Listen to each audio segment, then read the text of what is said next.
Bismillahirrahmanirrahim. Assalamualaikum warahmatullahi wabarakatuh. Alhamdulillahirrabbilalamin. Pada kesempatan kali ini kita masih diberikan kenikmatan oleh Allah Subhanahu wa taala berupa kesehatan. Pada kelompok kami, kelompok 3, kami mengangkat jurnal yang berjudul Penerapan Customer Relationship Management berbasis web dalam studi kasus pada sistem informasi pemasaran di toko Yen. Berikut adalah nama anggota dari kelompok kami. Yang pertama, Suryaningrum, dan kedua, Alvina Dwi. Yang ketiga, Evan Arfianto. Yang keempat adalah saya sendiri, yakni Sifaul Kolbi. Yang kelima, Najma Zahira, dan yang terakhir, Paksi Rahmat. Studi kasus, persaingan usaha yang ketat dewasa ini mengharuskan perusahaan untuk berfokus pada kebutuhan yang diinginkan oleh konsumen. Perusahaan mulai mengubah pola pikir dari orientasi keuntungan ke arah faktor-faktor potensial lainnya seperti kepentingan pelanggan dan tingkat kepuasan pelanggan menjadi faktor utama yang harus diperhatikan oleh perusahaan. Kondisi persaingan bisnis yang terjadi pada saat sekarang ini membuat perusahaan harus menyadari dengan cermat target pasar yang ditujunya dan tingkat kualitas produk atau jasanya. Selain itu, faktor penting yang harus dipertimbangkan oleh perusahaan dalam menghadapi persaingan bisnis adalah tingkat flow yang mampu diberikan kepada pelanggan dan cara memperlakukan pelanggan dari hari ke hari. Beberapa riset telah melakukan menunjukkan bahwa dalam strategi bisnis mempertahankan pelanggan lama lebih menguntungkan daripada menarik pelanggan baru. Jadi di studi kasus ini, di mana kita harus lebih mengutamakan pelanggan yang setia atau pelanggan yang lebih lama daripada kita harus repot-repot mencari pelanggan baru. Benar kita harus memperbanyak pelanggan, tapi dengan mempertahankan pun itu sudah lebih dari cukup gitu.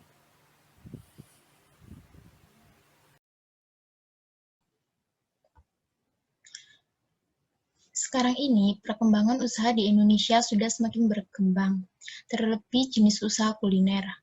Banyak masyarakat yang menjalani usaha manisan dan oleh-oleh Lampung, salah satunya Toko Yen. Namun, saat ini Toko Yen tidak memiliki fasilitas atau strategi khusus yang menangani pemasaran. Pemasaran produk dilakukan secara konvensional dengan cara pelanggan memberikan informasi mengenai tempat, keistimewaan, dan produk ke calon pelanggan lain. Dengan pemasaran semacam ini, menyebabkan peluang untuk mendapatkan calon pelanggan secara maksimal tidak terpenuhi. Penyebaran informasi yang tidak efektif membuat pelanggan tidak mengetahui informasi-informasi terbaru sehingga mempengaruhi pelanggan untuk beralih ke toko lain. Semakin berkembangnya usaha manisan dan oleh-oleh Lampung, tentu saja membuat tingkat persaingan menjadi lebih tinggi, sehingga membuat pemilik usaha harus mencari strategi bisnis yang tepat dalam menangani persaingan bisnis, di mana pada saat ini harga tidak menjadi faktor yang utama bagi mereka, namun menjadi sesuatu yang relatif. Oleh karena itu, seiring berkembangnya teknologi informasi, maka perlu diterapkan suatu strategi yang lebih baik dengan cara mengimplementasikan suatu produk teknologi komunikasi informasi yang dapat membantu usaha ini menjadi lebih efektif dalam meningkatkan layanan marketing dan usaha customer supporter, serta dapat menunjang pengambilan keputusan yang lebih baik bagi pemilik usaha.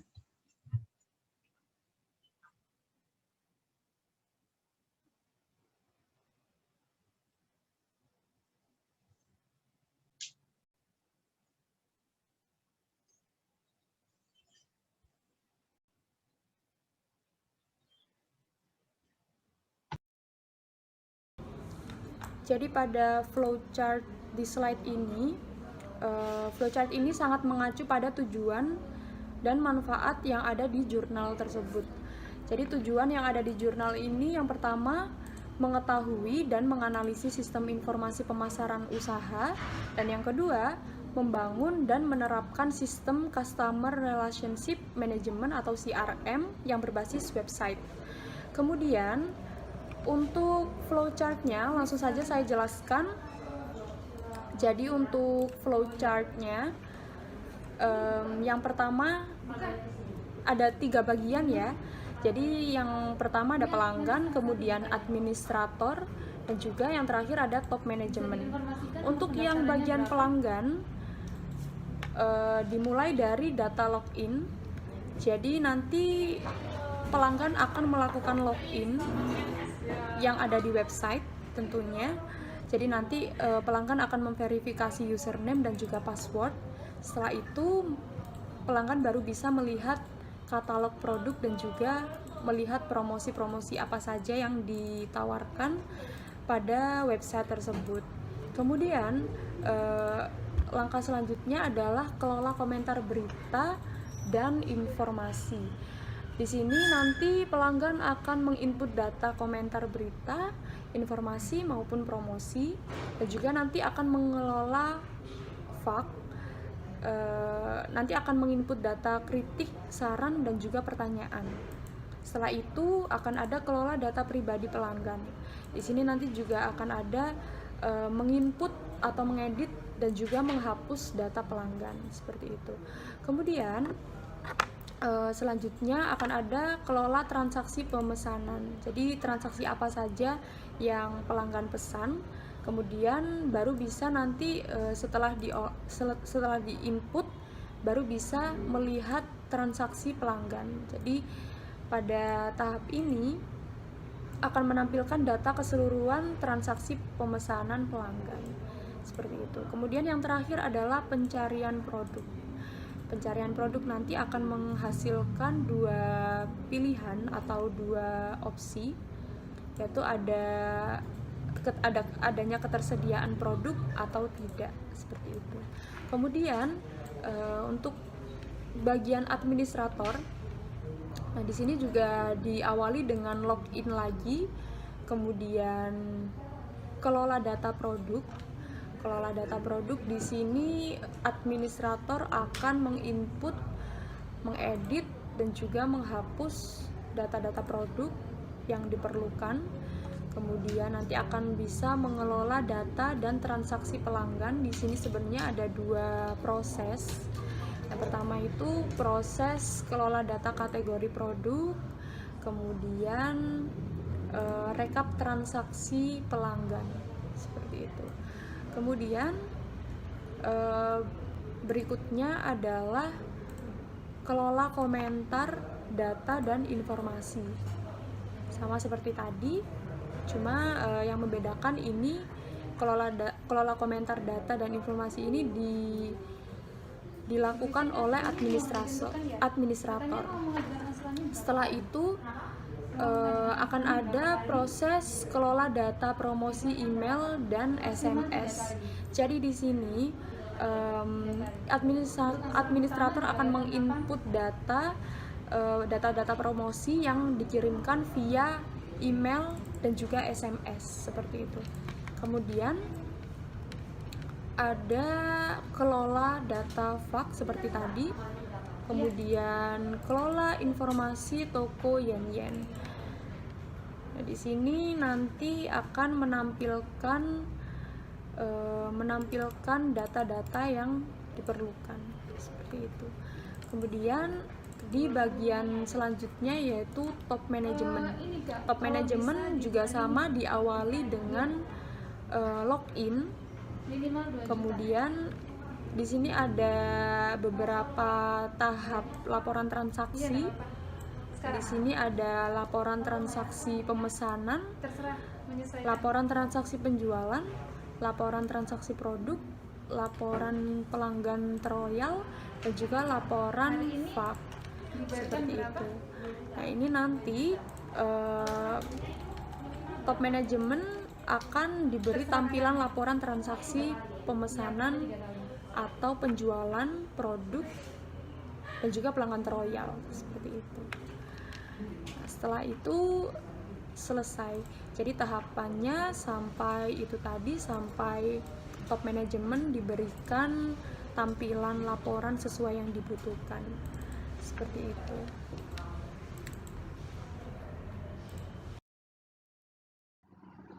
Selanjutnya DFD atau Data Flow Diagram.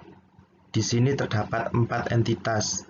Yang pertama, toko yen-yen, kedua pengunjung, ketiga pelanggan, dan keempat pemilik usaha. Yang pertama, toko yen-yen akan memberikan data promosi berupa SMS dan email, data solusi, dan data barang. Kemudian sistem akan memberikan data pemesanan, data pelanggan, dan data fake kepada toko yen-yen. Yang kedua, pengunjung akan memberikan data rek pelanggan, dan kemudian sistem akan memberikan pesanan sukses. Yang ketiga, pelanggan akan memberikan data pelanggan, data transaksi pemesanan, dan data fake.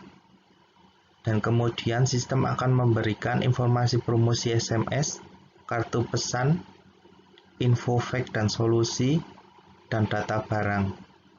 Yang terakhir, pemilik usaha tidak memberikan data, akan tetapi sistem akan memberikan laporan fake, laporan pelanggan terloyal, laporan produk terlaris, dan laporan penjualan. Saya akan menjelaskan mengenai IRD.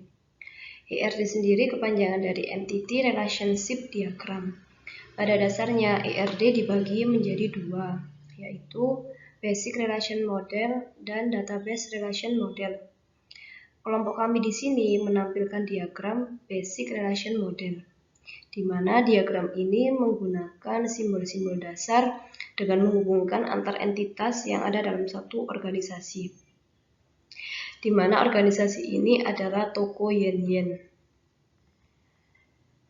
Dapat dilihat di sini, diagram ini memiliki entity. Entity itu yang dimaksudkan di sini adalah yang shape kotak ini. Ada pelanggan, ada fact, ada order total, ada produk order, draft SMS, promosi email, serta send email. Nah, entity ini memiliki beberapa atribut, di mana sebagai contoh pelanggan memiliki atribut email, tanggal lahir, password, username, telepon, alamat pelanggan, jenis kelamin, nama pelanggan, serta kode pelanggan. Begitupun di send email memiliki atribut ID promosi, kode pelanggan, serta ID send email. Dan sebagainya ya. Di sini karena banyak, saya menjelaskan beberapa saja. Nah, di sini diagram ini menjelaskan terkait pelanggan akan diberi ID pelanggan dan ID fact ketika akan menjadi pelanggan. Sehingga ketika sudah mendapatkan ID fact, pelanggan akan mengisi fact di sini. Jadi pelanggan bisa mengisi fact, ID fact, jenis fact, serta tanggal fact. Ketika pelanggan sudah memiliki fact di akun toko ini, dan pelanggan akan melakukan order, di mana sebelum melakukan, pelanggan akan mengisi ID pelanggan dan ID order, sehingga di sini akan menghasilkan order total. Ketika sudah menentukan total order barang yang akan dipesan di toko ini, maka pelanggan akan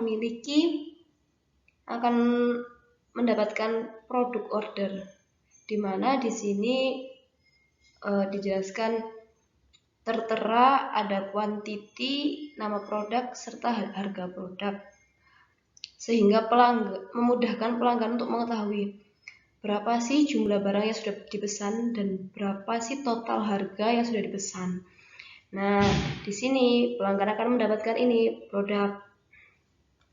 Ketika pelanggan sudah mendapatkan produk, maksudnya sebelum pelanggan mendapatkan produk, maka pelanggan mendapatkan send item dari toko ini, di mana di send item ini ada ID, sender ID, sending date time, delivery date time, dan sebagainya. Sehingga pelanggan memiliki notifikasi dari draft SMS, di mana draft SMS ini didapatkan dari toko yang menampilkan tentang tanggal, pesan, ID draft SMS, serta judul. Nah, ketika pelanggan sudah mengisi fact pelanggan, maka toko ini sudah mendapatkan atau sudah menyimpan data email dari pelanggan, sehingga toko ini memudahkan promosi melalui email. Nah, di sini ada promosi email. Sehingga ketika toko melakukan promosi melalui email, pelanggan menerima dari ini email karena toko mengirimkan email kepada pelanggan.